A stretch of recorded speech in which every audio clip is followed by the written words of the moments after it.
We have with us Dr. Krissy Doyle-Thomas. Thank you so much for joining us today.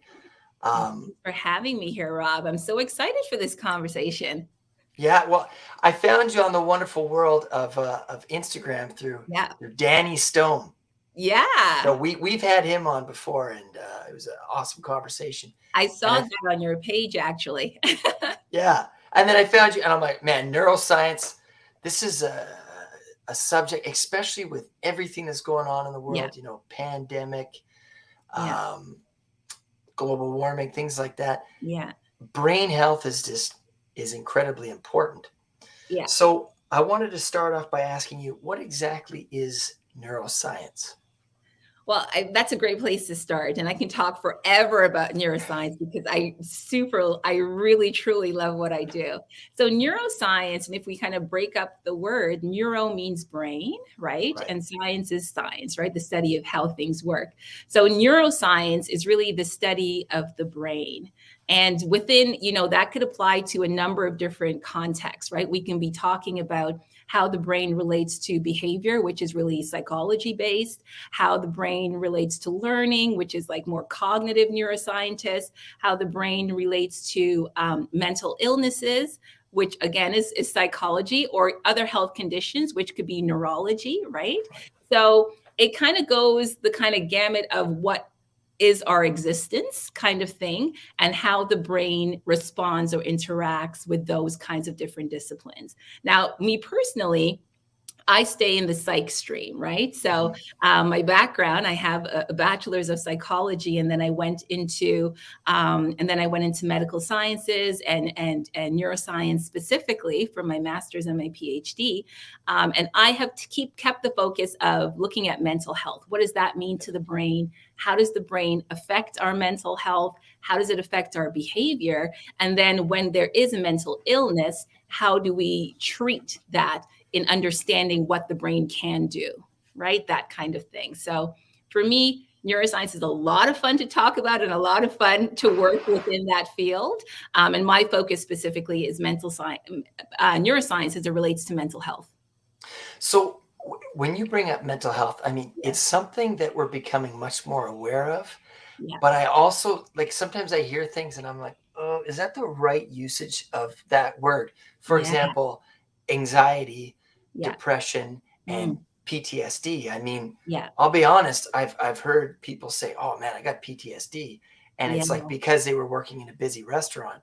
And I'm yeah. thinking to myself, is that the proper usage of these diagnoses, These right? terms, yeah, And yeah, and anxiety and depression, these are really thrown yeah. around. So do you notice that as well? And sort of what's your response to that?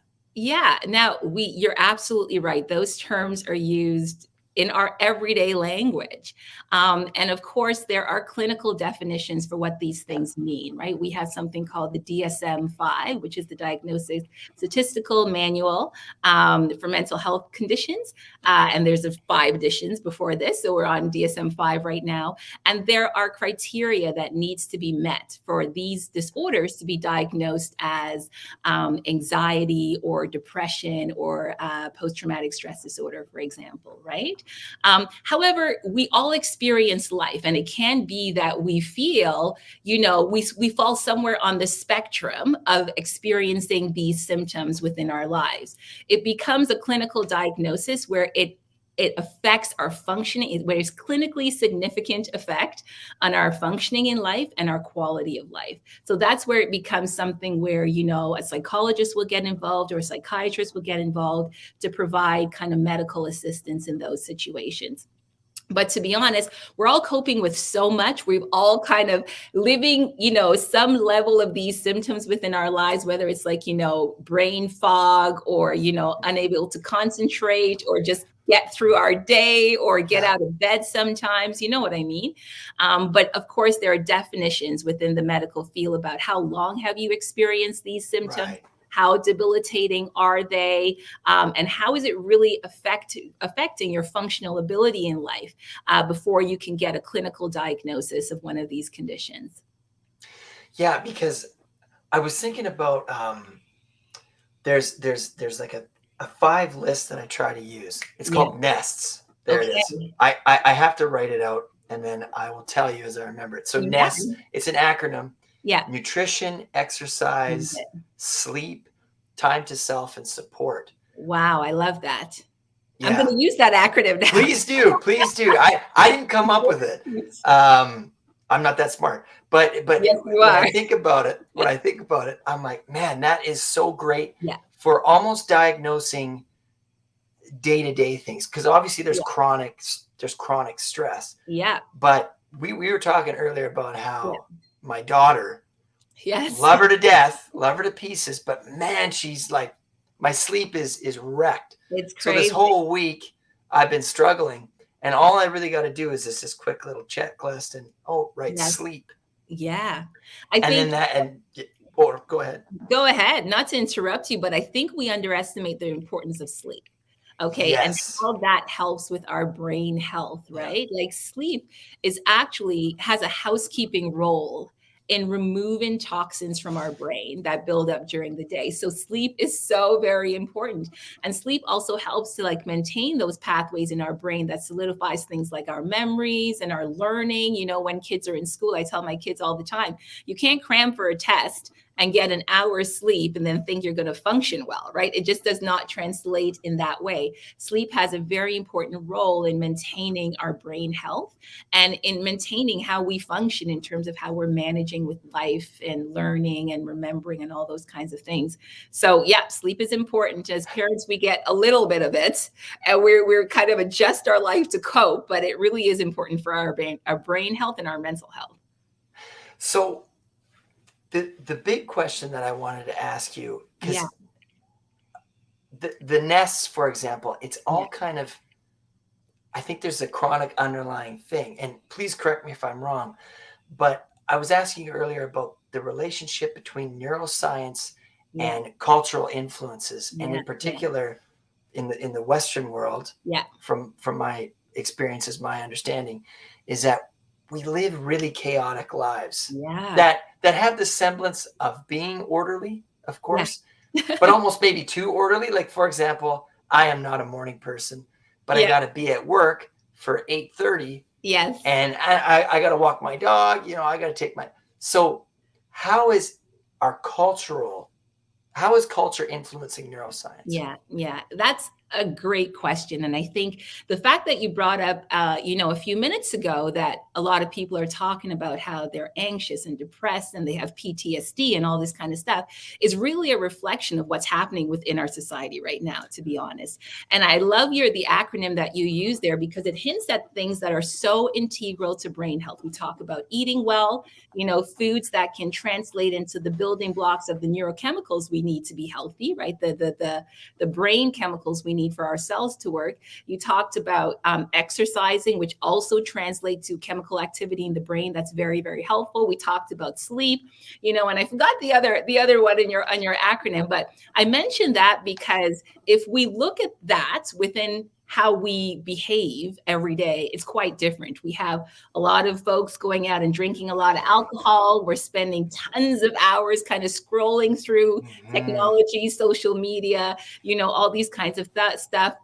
We're being consumed by negative news. Like it's almost like you have to like shut off all kinds of windows to outside world in order to escape how negative the news is these days. We're eating junk food, which is problematic for our brain. That's not what our brain uses to build the brain chemicals we need. We're drinking a whole bunch of caffeine. There's no wonder why we're anxious, right? And I was reading about this morning from another scientist that was saying that what our brain needs, we're not getting from the things that we're doing every day in our lives. And that's why mental health conditions have become so prevalent because we're not supporting our body and our brain in the way that it needs to be supported to be healthy. So what our culture is doing right now is detrimental to our health. And we have to be super mindful about our mental health and maintaining brain health because it's an active process, right? Mental health is an active process.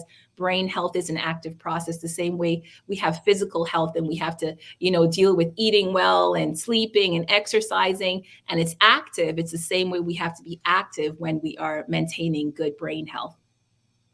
So you said something that just, it was like, okay, we got to Yeah. talk about that.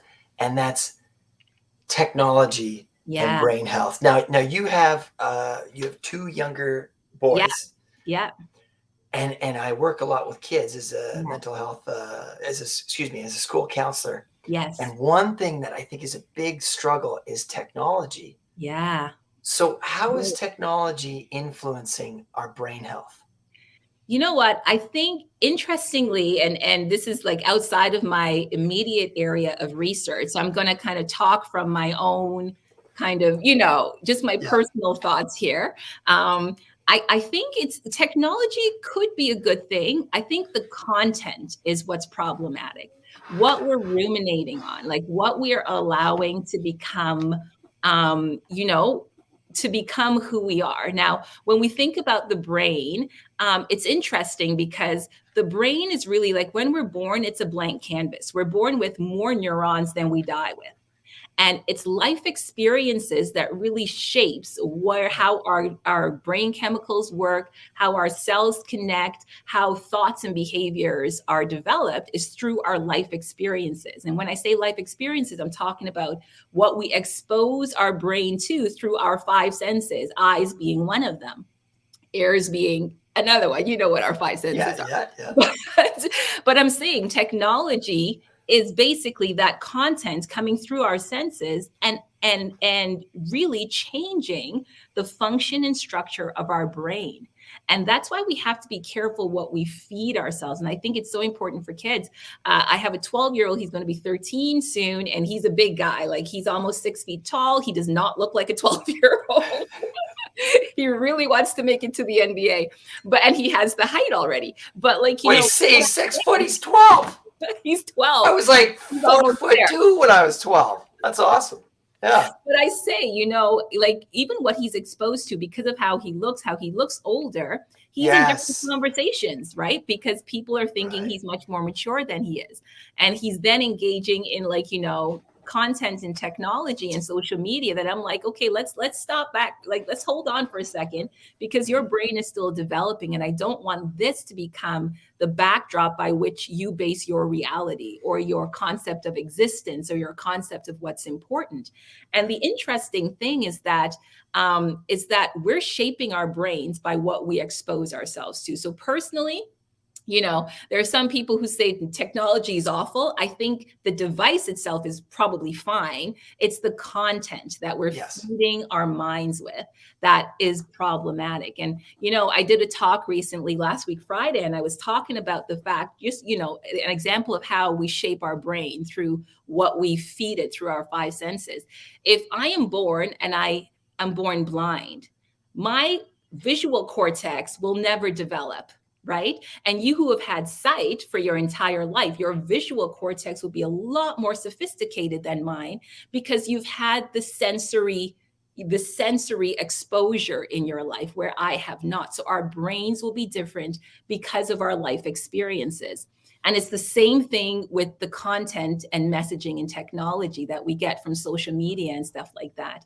What we feed our brain is what lays down the foundation for the way our cells communicate, how chemicals kind of make their way back and forth, and either how well we are, mentally, or sometimes how ill we are, right? Mental illness comes about from what we feed our brain from time to time. So again, we have to be careful about the content that we are kind of consuming. Well, and you mentioned too about there's this book that I've attempted to read. Right. It's like a tome, but it's Robert Sapolsky's Behave. Have you heard of that book? No, I haven't. Well, put it this way, I'm listening to the audiobook, not reading the Yes, book. I But do that as anyways, well. Life is too busy. Stick things. oh man, yeah. I'm like, I'm in traffic. I might as well, grow my mind, right? But Exactly. you were talking about what sounds like pruning Yeah. Oh, and definitely. how, like, Yeah. this is crazy how this works. Can Yeah. you explain, because this relates to the content that we watch? Can you tell me a little bit about pruning? Of How the brain course. does that? Yeah. So as I mentioned before, we are born with way more neurons than we die with. And that's completely normal. It's not like, oh my gosh, I'm losing brain cells. You're getting, not as well as you were at the onset. We're born with unspecific connections, right? We just have a whole bunch of brain cells. Yes. And that experience is what kind of says, okay, these cells are going to connect together and are going to code for a specific behavior that we're going to repeatedly engage and become an expert in it. So instead of using, for example, and I'm going to just throw numbers out there, instead of using 10 brain cells to do this, we're going to become an expert and use 4. And as long as we reinforce that connection, we have no need for the other 6. So the other 6 are going to go away, and those 4 are going to be all we need for that behavior. So as we become more experts in doing different things, in thinking different thoughts, whether good or bad, the cells that are not specific to that task gets pruned away, because with expertise comes, more sophisticated circuitry in our brain where it's not as chaotic as just having too much. And an example of this behaviorally, like you can't see it in the brain with the naked eye, but when I was learning to drive at the age of 17, I could not focus on anything else happening in my space at that time. Like I was engaging every single facet of my body. I remember one time I had finished my driving lessons and I came out the car and I'm like, why am I so sore? And it's because my body was so tense. Like I was so caught up in that lesson. And that's when I was 17. I was using a lot of brain power, a lot of brain resources to do that. Now I'm 40. I sometimes drive home from work and I'm like, oh, how did I get here? Like, you're like a catatonic state. Exactly. It's become automatic because I use a lot less brain resources now because I'm an expert driver. And that's a reflection of what's happened in the brain. When we're just learning a skill, or even when we're just thinking about something for the first time. That's why I'm big on affirmations, positive thinking, because even when the first negative thing we say to ourselves, we're going to take notice and, we're going to be like, oh, I shouldn't tell myself that. But say it 10 times, you're like, oh, that's who I am. Right? So it's a matter of really deciding how much resources am I going to give to this? And when I become an expert, all of the unnecessary brain connections are going to be removed, pruned away. So we would only have those expert connections.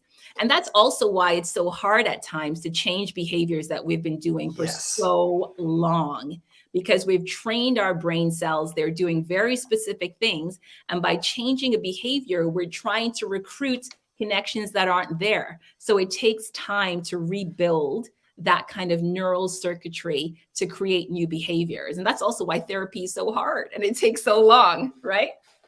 Well, I mean, as you're speaking, I'm thinking about Brene Brown and neurons that fire together or wired to fire together, right? Yes. But I also think about, like you're saying, when you do something for the first time, like for example, I work as a school counselor. If I was to just, I'm going to be a bridge builder. Okay, I'm just going to be a bridge builder.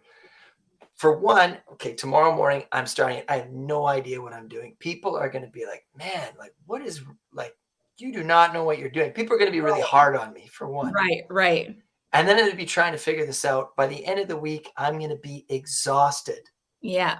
Right. So anytime you're doing something new, yes, you're using so much, like you're burning calories or something. You're using a lot of mental resources, brain resources. There's so much stuff. You have your, the brain cells that are responsible for you, like just sensory, just like, touch, sound, movement. And then you have your cognitive facilities, decision-making, problem solving, all these kinds of things. Then you have your emotional centers that are invested. Am I doing this right? Am I not doing this? Am I anxious? Am I confident?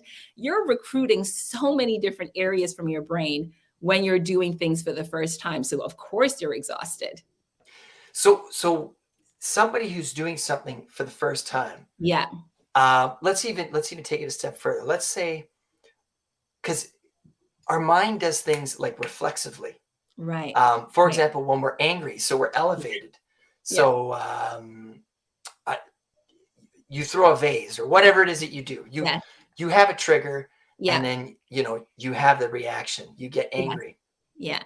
How hard is it? Let's say you've been doing this for, 30 plus 40 years, but now you want to change. Yeah. How do you do that? Because for one, it's Yeah. really hard to change a behavior if you're in an elevated state, right? So if Right. Right. always I'm angry, or when I'm stressed out, I eat or I drink or whatever it is that I do, Yeah. Yeah. but I'm in that elevated state, it's really hard to change that in that Yes. moment. Yeah. How do you change a bad behavior? Yeah, it's a lot of work. And you know Yeah. why? And when people are in the process of adapting new behaviors, I really commend them because it's a lot of work if these things have become hardwired in your brain, right? Yes. And hardwired is actually what happens. These cells, connect in very concrete ways that begin to be difficult to break apart and reform in other ways. It takes a lot of cognitive and higher order functioning. So our brain has very innate, reflexive or reactive functions that are very emotion driven. So our emotions, if you see a lion, like any other mammal, right? They all have the ability to emote. They all have Right. emotions. You can tell when they're angry, sad, depressed. You can tell when a dog is depressed. Like, you know Yeah. what I mean? Yeah. Like these emotions are very innate, they're very automatic. Even in human beings, they're very automatic. But what makes us superior beings to the animals is that we have a very sophisticated cortex. And I have my brain here. Hang on a second. Oh, yeah. Let me kind of Show show. us your brain. I know, it shows my brain model. So you see this outer layer here. I'm going to Yeah. put it this way. This is the front of the brain, and I'm going to spin it so you can see the back. You see this thing that looks like really bumpy and all these kinds of like, grooves and hills and bumps and stuff. That's huge. And this is more developed in human beings than any other mammal. And that's why we have superior intelligence. In Right. other mammals, it's much more smooth than this. It's not as bumpy. You don't see as many grooves Mhm. and valleys and hills as you do in the human brain. And that actually gives us more real estate to do more. And Oh, the makes the the peaks and valleys. exactly, because Well, it's okay. like if it's like taking a piece of paper and crumpling it up so Yeah. it fits within a mug, right? So you have more surface area if you take that paper out and lie it out. And I forgot how many like meters wide or yards wide the brain will be if you lie it out flat, but we have all of this real estate that gets crumpled up and stuck in our cell Okay. in our skull to fit there. But that gives us more ability to do more, to think more sophisticated ways, to do more complex behaviors. So when we talk about emotions, that's very reflexive. Everybody can do that, whether you're an animal or a human, that kind of thing. When we talk about cognitive influences on that, saying, okay, I'm angry, but I can't throw that vase. What can I do instead? We're engaging this bumpy area of our brain. I We're see. engaging this sophisticated circuitry that's uniquely human, where we're saying, okay, I know that I am having this very emotional, automatic response, but I'm going to use my cortex to exert Right. control over this more automatic process to assess the situation and the appropriateness of my behavior in this situation. So that's why when we go to therapy and stuff, and as a counselor, I know you understand when you are trying to give people strategies of what they can do when they become terribly emotional, right? Like instead of going and hitting that kid in the class, how can you use your words, right? Or Yeah. how can Yeah. you develop or adopt another strategy for getting your message across? And that is us engaging this uniquely human, sophisticated outer cortex that allows us to do more with our behavior than the animals can do, right? Mm. So it's that feedback, and our emotions and our front and our prefrontal cortex, which is that front part of our brain, are constantly talking. Sometimes our emotions say, I'm going to act, and you're just going to have to cope. And sometimes our cortex says, I know you feel heated, but let's think about this, and like exerting control over that really automatic emotional response, right? And again, that's why things like therapy works. That's why things that counseling works, because you're teaching people how to use that uniquely human part of our brain, which is our outer cortex, and specifically our prefrontal cortex, where a lot of problem solving and thought goes into exerting control over behavior. Now, another book that Robert Sapolsky wrote was Yeah. Zebras Don't Get Ulcers. Okay. And the thesis of the book is that zebras are prey, Yes. and they're being chased by lions and Yeah. hyenas, all kinds of other predators, Yes. but they don't get ulcers. Yeah. And after they've been, they've gotten away, they're like, whoa, that was crazy. I just got chased Yes. by a massive beast, and they shake Yes. it off. They're And they're shaking the cortisol out of Yeah. their body. Yeah. Whereas again, going back into this cultural piece, Yeah. like Baroque music, there's this constant kind of baseline of stress. Yeah. I don't know about you, Yeah. but like I have so many things that I think I have to do throughout the day. Yeah. And it's like, I wonder in terms of how do we improve? How do we not give ourselves ulcers? How do we let that cortisol out? And we've talked about nutrition, exercise, but what are like some really almost daily easy things we could do to release that cortisol? I think, you know what, it's countercultural, right? Because we really celebrate people who are hustlers and they're busy and they're always on the go. But we don't understand that these things are really taking a toll on our body. And I like that you bring up stress, because there's a whole bunch of science behind what stress does in our body, right? We have something called an HPA axis, right? Which is basically an acronym for the body structures that are involved in our stress response, the hypothalamic, pituitary, adrenal axis. And these three areas kind of interact and they regulate our release of our stress hormone cortisol. But what cortisol does, it really is a neurotoxin. And our some brain areas are very, very sensitive to this neurotoxin. One area, for example, is like the hippocampus. And the hippocampus is responsible for our learning and memory formation and such like that.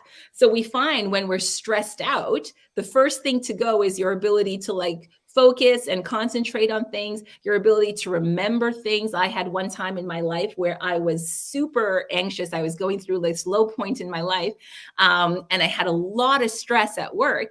And I was just forgetting the simplest things. Like it could have happened 10 minutes ago and I can't remember where I put my keys. And listen, this is, I mean, within the context, a lot of people forget where they put their keys. So I was going to say, I think you're describing me.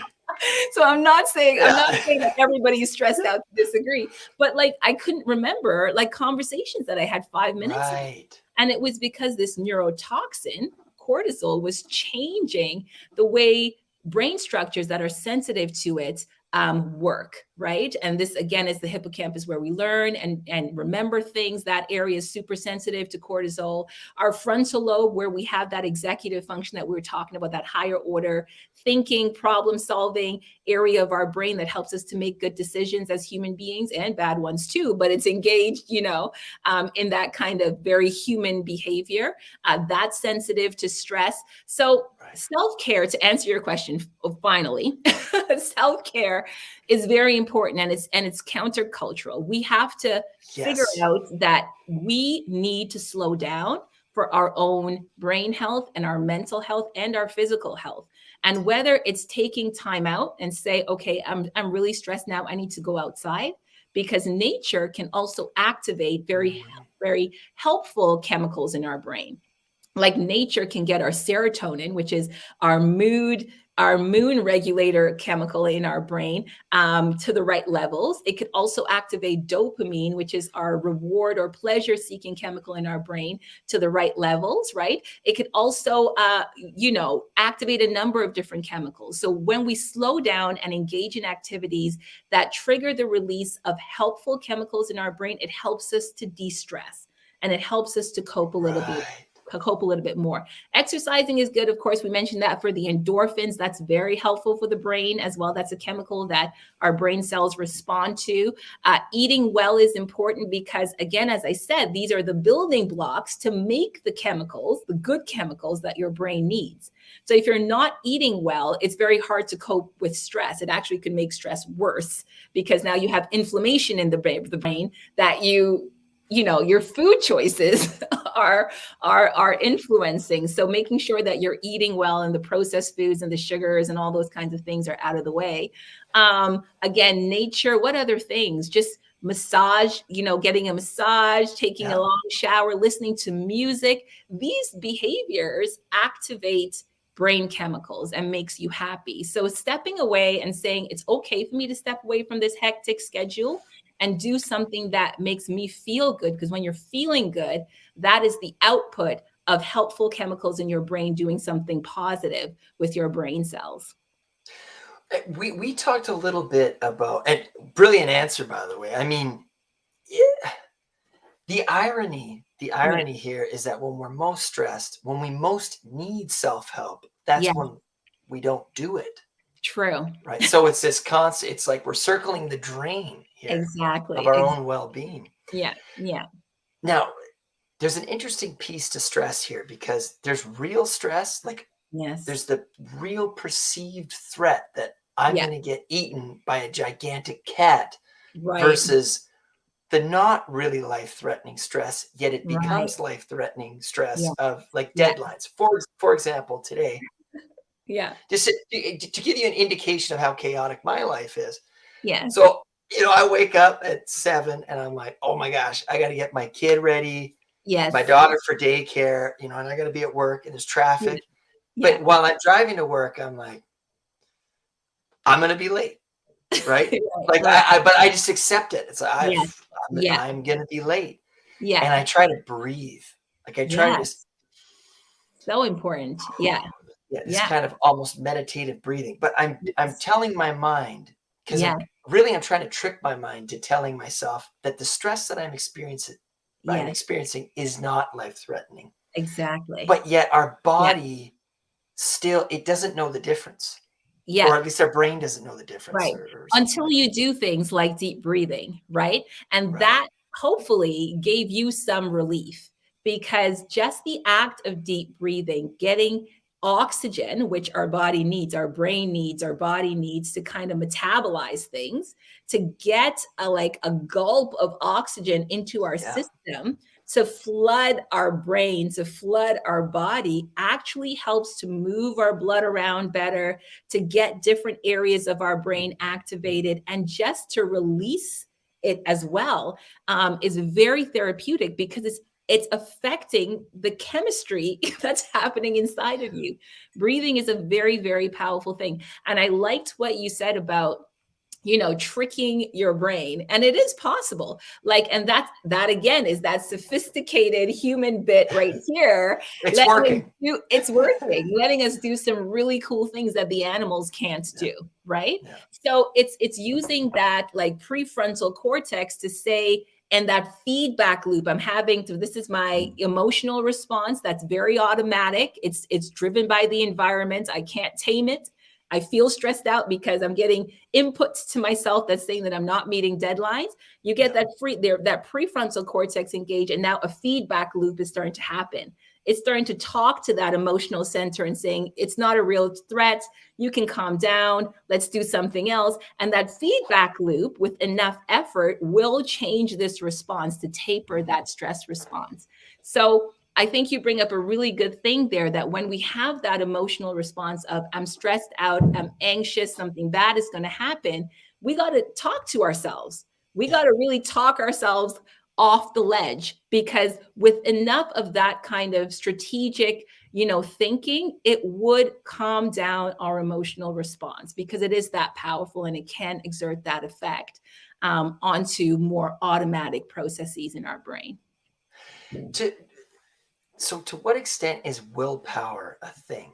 Yeah, It's a big thing. And again, the neuroscience of it is you're activating that prefrontal cortex. You're activating that part of the brain that is sophisticated, that helps with decision making, that helps with, deciding the best way forward, to kind of willing yourself to do something beyond your feelings. Like, we're operating not within our feelings, but we're operating at a very cognitive level. And again, it's engaging that prefrontal cortex. So it very much is a very powerful thing to change our behavior. Because I was reading a book on Yeah. willpower years ago, and it took me forever to read it. Yeah. So, maybe there's a joke there or something, but the idea that willpower is almost like a muscle. And Yeah. let's say, for example, you're trying to quit some bad habits like Yeah. smoking Yeah. and drinking, Yeah. right? Just as common ones. But Yeah. if you try to do those both at the same time, your chances of success are very slim, Right. because you're trying to take like two crutches, I guess you could say, Right. out at the same time. Right. Yeah. Yeah. It goes back to that resource thing that we were talking about, right? Like, when you're trying to do something new for the first time, you're tapping into so much brain resources that you don't have anything left over to do anything else. So it makes sense that you step by step try to change your life, and do one thing at a time. And when you become an expert in one change, then you can move to a second one, because you have more brain resources freed up to now. Oh, that is a great point. Because if you become successful at this is almost self-evident, but if you become successful at something, you feel good about it, which empowers you to do other. Right. There you go. Wow, the aha moment. But it's something I already knew, but when you hear it from a different perspective, you're like, that's so simple. Yeah. Wow. And it's building up, and it's so good, because we talk about our gut and our intuition, right? And that kind of thing. And it's based on our experiences in life. That's you, not me, right? Yeah. I'm What's like, that? where is that coming from? I was hearing a sound, so I wasn't sure where it was coming from. But our intuition, right, is based on our life experiences. Like, when I go into a room and I see that, like, I read the room and my intuition saying, do this, not that, it's based on my past life experiences that tells me some level of success in that situation.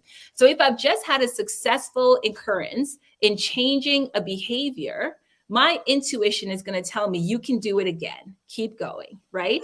And that's all kind of tapping into that psyche. It's all kind of tapping into those memories that are stored somewhere in your brain that are linked to positive emotions. I succeeded at changing this happen. It made me happy. I can do it again.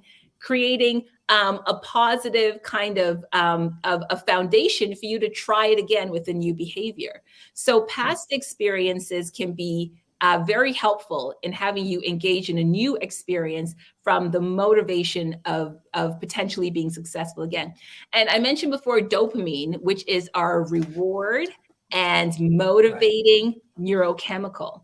When we activate our dopamine system, and again, it's a chemical that turns on cells that make us happy, pretty much, right? Because it's a reward thing. We want to do more and more and more of whatever turns it on. That's actually the mechanism behind addiction to begin with, right? Like, that system is affected in addiction that keeps someone going back to something they do repeatedly because of that need for the same kind of hit in their brain. We can do that naturally too, right? That's probably why athletes are so competitive, right? Because they're motivated by winning. They're motivating by getting that feeling again of winning. And we can do that in our lives. If we successfully change a behavior and we're successful, our dopamine is activated and we're motivated to try it again because we've had past successes.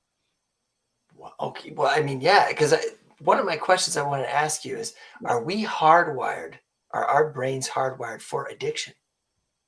Well, that dopamine system, right? It could be an advantage and a problem, right? Yes. And and the thing about addictions, right? These are like, especially when we're talking the negative stuff, right? When we're talking about drugs and alcohol and stuff, they are artificial chemicals that are made to look like chemicals that are naturally occurring, or made to look and activate the brain systems directly, because our cells, again, are turned on by chemicals, whether they're natural or artificial, or they're made to kind of change the system. Well, not change it, but activate the system in some way. Now, if we keep pumping artificial chemicals to act on brain cells, and that's enough to turn it on, we're going to start to reduce the amount of naturally occurring chemicals we are making, because it's artificially being turned on. There's no need for us to do it ourselves. And that's like the premise of addiction there, because when you, well, withdrawal, because when you stop putting in that artificial chemical, now the brain cell's looking for something and can't find anything because you stopped producing it. And, you know, the artificial chemical is not there. The drug or the alcohol is not there to kind of turn it on. So that's where you get withdrawal symptoms, where you get, or you know, anything like that, tolerance even, that kind of thing, where your brain needs more to turn it on. So I think when we talk about addiction, we just have to understand that our brain is very, very sensitive to chemicals, because really chemicals are what turns on our brain cells. So when we kind of get into that kind of conversation with our brain, where we are affecting which chemicals are turned on naturally and which are stimulated external, like, you know, from external forces, we get into a problem of kind of messing that dynamic and potentially changing behavior and wants and desires. There's so much information is being thrown at me right now. Yeah, I know that was a lot. I'm sorry. No, that's it's great, but it's like, Yeah. I also think about kids, and Yeah. a lot of kids that I work with, it's almost like, okay, our education system, I don't know how brain smart it really is in terms of it's very rigid. Does the brain need rigidity, or is it like? I mean, the brain can do whatever we want the brain to do. I think, Right. and the thing about it is that we're learning about the brain and using the brain to learn about itself. So I think that there is a lot of capacity there. Yeah. We're yet to understand about what the brain can do, but I would think that it has the capacity to be as flexible as we want it to be. I think you're absolutely correct in saying that our school systems are very, very rigid. Now they're starting to kind of develop more kind of different ways to learn, whether it's kinesthetic or whether it's like more kind of traditional, where you sit and listen, that kind of thing. But I think the more we engage the brain in learning, whether it's doing different things or doing one thing multiple different ways, and engaging the brain in many more ways, it's going to have more of a positive impact on learning and memory. Because the more we engage the brain, it's the more of a chance we have to really lay down a solid, robust representation of whatever that learning is. So I really hope that we start to kind of move more in our schools to being experiential learning, you know, those kinds of things, instead of just the traditional ones. Because if we think about even the impact about kids and individuals' brains that develop differently, right? So when we think about autism spectrum disorders, when we talk about ADHD and those kinds of neurodevelopmental conditions that are just representative of the brain developing differently, they're not always suited for more traditional ways of learning. So if we can be robust in the way we teach and kind of access, you know, the brain in multiple different ways, we would have more of an opportunity to create longer lasting learning in individuals. Even, you know, folks whose brains are developing naturally, right? Or are developing in very typical ways, we benefit from information in different ways. Like you and I were just talking about our love of audiobooks, right? If we only got books in text, that might not have been very convenient for me, right? So the fact that I can listen to a book and not have to read it means I am accessing different parts of my brain to get the same information. And I think the benefit for that within a school system is there as well. If we can find different ways of teaching, that it's not just that one traditional, you sit and listen to me, it's more of a chance of success for someone to walk away with a new skill, a new learning, or something like that. Well, and earlier you're talking about, like, I think you're talking about, like, if your mind is stressed, Yeah. you can't learn. You're not ready to Right. learn. And I think a lot of kids Stressed out. that come into our system, they're stressed out. Yeah. Their body, their mind is not ready to learn because there's Yeah. so many antecedents in there, Yeah. for them. And Yeah. then they come here, and then the teacher or, Yeah. adult is like, what's going on, right? And Yeah. so it really comes down to what I've seen in classrooms, and it's just Yeah. like, I'm like, this is awesome, is Yeah. again, the mindfulness Yeah. teaching, like taking a Mhm. deep breath, or even Yeah. meditation in class. Although Right. some people, they have reservations about the term meditation, Yes. but Yeah. just these mindfulness moments Right. Right. and ways that we can integrate this into our lives, right? Yeah. Yeah. Because I I mean, think, yeah. it's helped me. So sorry, go ahead. Yeah. No, I completely agree with you. And I think it's the principle of, realizing that you have a person in your classroom, in Yeah, that desk, right? It's not a robot that's only acting as a student here. This student is also a member of a family, also yeah, has potential family dynamics that are different from what we're used to, or those that might not be advantageous to then going to school and being in the right frame of mind to learn. They might not have the right lunch, right? So they're not helping their brain nutrition wise to yeah. learn. They might have just had a fight with the kid on the playground, right? And all of these things this student is bringing into the room. So they're not just a robot Yeah. within a square box as a learner. There are a person with a lot of influences on their showing up in that way at that time. So if we can access, things that de-stress our students to get them a little bit more ready for working. Sometimes it works and sometimes it doesn't, but just to help them cope with just readying their mind to be receptive to learning, it might be a more advantageous situation, right? And we're talking about things like deep breathing. We're talking about things like letting them run around at recess, go run, go outside, right? Yeah. Because again, these things trigger the actions of chemicals within our brain. Let them do things that we know affects the brain in positive ways so that when they're back inside, they've had an opportunity to kind of de-stress, to kind of calm down, and then potentially be in a better frame of mind to learn. I mean, such an aside, but the fact that some of us sit, Yeah. I wanted to talk about evolutionary Yeah. neuroscience, but maybe next time. But the Yeah. idea that we sit for 8 hours a day, it's It's like, crazy. wow, that's no wonder smoking is the new sitting. I mean, Yeah. that Yeah. doesn't make any evolutionary sense, right? Yeah. Because Yeah. for tens of thousands of years, we were not sit. Rare was it that we would sit down. Yeah. We'd be Yeah. moving all the time. Now, Exactly. now you talked about inflammation, right? The Yeah. foods that we eat causing inflammation. Yeah. What are some foods that help with brain health? Right. So when we talk about some foods, and again, I was talking about, them being the building blocks for what the chemicals that our brain needs to kind of work well. We're Yeah, talking about foods that are high in antioxidants, right? So these are foods like, for example, fatty fishes. We hear a lot about omega-3, right? Fatty acids. Those are great for the brain, right? They actually support brain health. They support learning and memory. The functions of those brain areas are improved when we have those fatty fishes, salmon, trouts, tuna, those kinds of things. We talk about even berries that are really deep colors, so like blueberries and stuff. Those are high in antioxidants and they have protective mechanisms. Things like broccoli, pumpkin seed, dark chocolate, nuts, eggs, oranges, all these things have the components that our brain can then use to be protective to its cells, or to build the chemicals that would then be helpful to proper brain function.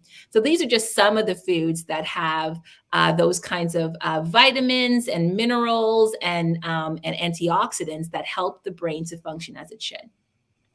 and the amazing thing about all those things is that is what they are. It's Yeah, not like none of those things come in wrappers. Well, I mean, fish does, of exactly. course, but that is what Yeah, they are. yeah, And a yeah, lot of the foods that we eat, yeah, because they're easy, they're in the wrappers, and I yeah. think that's where that inflammation comes in.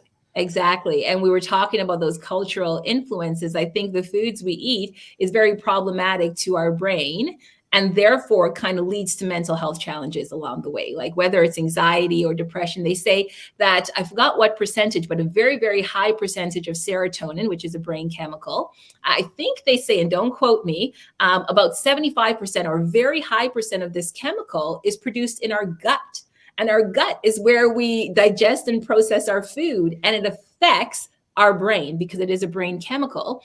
And serotonin is the brain chemical that regulates our mood, right? Like when we talk about, medication for depression, for example, it's serotonin reuptake inhibitors, right? So that's the drug. The drug works on the serotonin system to regulate our mood. So we're talking about, the connection between the gut and the brain. And it's very important that we understand the food that we eat affects your brain health, and it could put you in a very healthy space where your brain is doing what it should, or it could cause inflammation and issues where it can then affect your mood and other things. It's okay, man. We could go on. Thank you. You are such a wealth of knowledge. But I'm looking at it and say we're at 50 minutes here, and I'm like, oh my goodness, time flies. Yeah. But you're talking about this amazing thing of the relationship between the gut and the brain. Right. Now, I've heard that is it the vagus nerve? Yes. And that if you give yourself a hug, that it actually helps to connect, like even just doing that, I'm like, oh, that felt good. But it connects the vagus nerve. I don't know what happens there, but are you familiar with that? I'm not familiar with that area of research very much to kind of talk. It could be pseudoscience, right? And just the fact that I believe it. Yeah. No, but there is definitely a gut-brain interaction. That is very true. The vagus nerve is involved. I really like the concept of a hug just because we are such social beings. And I know you're hugging yourself and not someone else hugging you, but like we're such social beings that we respond to touch. We respond to touch and interaction and such. I read somewhere else that you need a minimum of 8 hugs a day. I've heard that. Yep. To feel, just to be baseline, you really should get more than that. But honestly, our brain situates us to be social beings. And I'm taking this a little bit of an extension from the hug situation, but our brains are social, right? It responds to social interaction. For example, we were talking about stress, and on Instagram this week, I posted about the fact that when you're stressed out, really good medicine that's better than exercising and diet changing is to talk to a friend, like a trusted individual, a loved one, someone you trust. And the reason why that's important, and again, our brain responds to those social interactions, is because it releases oxytocin. When someone loves you, and you are in that space with them and you're feeling that support, you're feeling that love, it turns on brain chemicals in your brain that changes your mood and your ability to cope, and actually down regulates your stress system. Right? We also have neurons in our brain. When we talk about empathy, we have neurons in our brain that can feel what our partner or our friend is feeling. Like if I see someone crying in front of me, I'm a crier, but it automatically gets me emotional because I'm empathic in that way. And we have brain cells called mirror neurons. They do just that. They mirror the feelings of another person, and they're turned on and off. So our brain is really sensitive to social interactions. We're definitely social animals. We're social beings. And the more that we do those social things, the better it is for us. So whether it's hugging, your kid or being around people who love you and you love them, that's going to do wonders for your mental health, for your stress level, and just for your existence, because our brain loves it. And I mean, again, huge question here, but I think about that in response to the COVID-19, to the pandemic. I mean, well, there's a period of time I couldn't hug people. Right. Yeah. And it's so weird. And then, your faces are covered up and stuff. Yeah. And it's a problem. It was a problem. And, and I think when I just talked about the 8 hugs a day minimum, I think I was reading it within a COVID-19 article that talked about the impact of the pandemic on our need for that social connection. And if we were listening to the news and stuff like that during this pandemic, I know we're still living it, mental health, mental illnesses were on such a rise over the past year and a half, almost 2 years. And I think in part it's because we were told not to have any social Isolated. interaction. We were isolated. And again, our brains aren't built for that kind of isolation. But I know health-wise and to be safe, we needed to do that. But it really started to affect even those people who have a history of good mental health. Like, it really took a toll on us because we're not built to be isolated. So now that we can hug everybody. Yeah. Well, As safely as you can, as safely as you can. But touch is very important to our mental health. yes. Well, because it's like when someone puts their arm on you, they're like, "Man, good job." You're Yeah, like, "Oh, exactly. dude, It they feels mean that." good, and it's better. Yeah. It has a longer lasting impact on you than if they're yelling it across the room. There's still going to be, Yeah. Yeah. some The positive, closeness, right? gain, right? If they're yelling it across the room, but if someone's right next to you and they pat you on the back or they give you a little shake, right, because Yeah. you're right there, that has a bigger impact on you than if it's yelled across the room. So touch is very important. I mean, the whole isolation piece is Yeah, completely on point with Castaway and the fact that yeah, he's on this maroon island, but he makes an entity, a yes, person out of the yes, ball because he needed that. That's what exactly. kept him going Yes, partially. exactly. So last two questions, I promise. Okay. Um, what's the like for the general public, Right. what's the biggest takeaway for neuroscience that you can give them? If you were to say, this is the one thing I want you to take away from neuroscience, what would it be? I would say, well, neuroscience is a big field, but I would say, in terms of what I would say from a neuroscientist who focuses on mental health, that self-care is really important. And it is counterculture because we're in this rat race culture where we're always on the go, but taking time to connect with yourself and to manage your thought life is very, very, very important. Thought Mental health, thought life.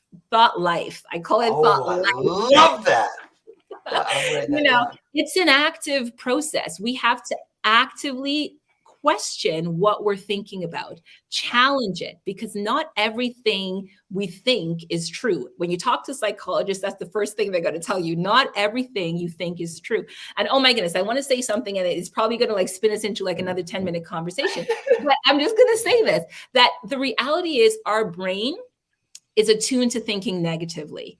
And the science shows that negative feelings, it's, we might think, why would we want to think negatively? But it's actually protective. You mentioned that lion before. If you come in front of a lion, you have Mm, that thought, go run away. That's going to save your life, right? Or if you think about, that emotional response after you get like a bad performance review at work, that heightened awareness will prevent you from doing the same thing in the future that might cost you your job. So negative thinking is there to protect us and keep right. us safe.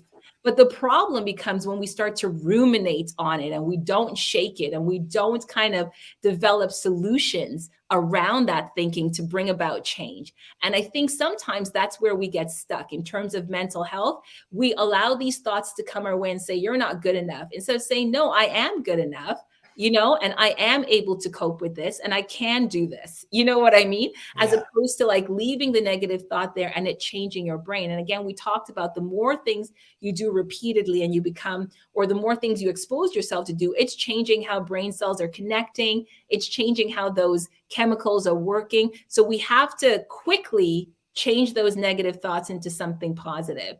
So I really believe in affirmations in terms of managing or watching your thought life. I believe in affirmations. We know that it changes the brain. People who speak positively to themselves, their brain areas that light up when that happens. And even after they're finished speaking, those brain areas remain activated more so than the people who did not affirm themselves. So I believe in affirmations. I believe in reflections. Think about what's happening. If something happened in your life, take time to fully kind of pull it apart. What happened that was good? What happened that I could improve on? What did I learn? What should I do more? Because that deeper thinking would kind of mobilize the good stuff and break away the bad stuff, right? And send it away. And again, that changes your brain because we're talking about moving behaviors into long-term memory. And I really believe in gratitude, another thing that could help you to watch your thought life. Gratitude actually turns on your happy brain chemicals, dopamine and serotonin. So when I say watch your thought life, I really believe that that would help us a great deal when we're talking about mental health and the impact of these things on your brain, right? So just to recap, affirmations, reflection, and gratitude is a good way, are good things you can do to watch your thought life, which is so very important for mental health. Dr. Krissy, thank you so much. So how I found you was on Instagram. Yes. And the videos that you put up there, the information is so helpful. How can people, find you and access your wealth of knowledge? Well, thank you again, Rob, for having me here. Now, as you can see, I can talk forever. I really, truly love Yes, neuroscience. yes. And I can go on and on. So I Me appreciate too. the opportunity to kind of Thank be you. here and chat with you. I am on Instagram, Everyday Neuroscience. Like my motivation with that page is just to make neuroscience relevant to your everyday. You know, we talk a lot about neuroscience in Ivy Towers and in universities and in colleges, but it doesn't always translate to the people who, like the everyday people, like my mom and dad who are sitting and watching TV. Like, how is this relevant to them? So on that page on Instagram, I really try to make neuroscience relevant and have some of these conversations in my post. So that's Everyday Neuroscience, one word. And then I also have a website. It's just Dr. Krissy, fully spelled out, drkrissy.com. And you'll find me there too. So those are the two places I am right now. Other than that, I'm teaching in lecture halls. So that's really all I can do right now. So you work at universities? I am at Mohawk College right now. So I helped Yeah. them to establish the first two programs, the first of its kind programs in Ontario. One is called the Brain Disorder Management Certificate Program. It's a postgraduate certificate programs for workers, community workers who provide services for folks with brain disorders, and they just want to learn a little bit more about how to provide them, how to support them in very respectful ways. And the second program is mental health and disabilities management. Now, these two programs are the first of its kind in Ontario. So they kind of got me out of the hospital and said, come help us, you develop these programs. And I did that. And I started teaching and then I never left. And then I also spent some time teaching at McMaster University. So teaching is my passion. And of course, I do research as well as a scientist. And then helping the community, really getting this information back to the community. I mean, like my research is funded from tax dollars. So I feel like I need to get it back to the people to be a good steward of that money. So, yeah. Well, Dr. Krissy, thank you so much. I really appreciate your time and being here. It's been an honor and a privilege. I feel like I've learned a lot. I am definitely, if it's all right with you, integrating the thought life into my vocabulary. I love it. Go right ahead. And I want your acronym. Oh yeah, I'll send it to you right away. Share information. Yeah, I look forward to having you on again. And once again, thank you so much. Thanks, Rob.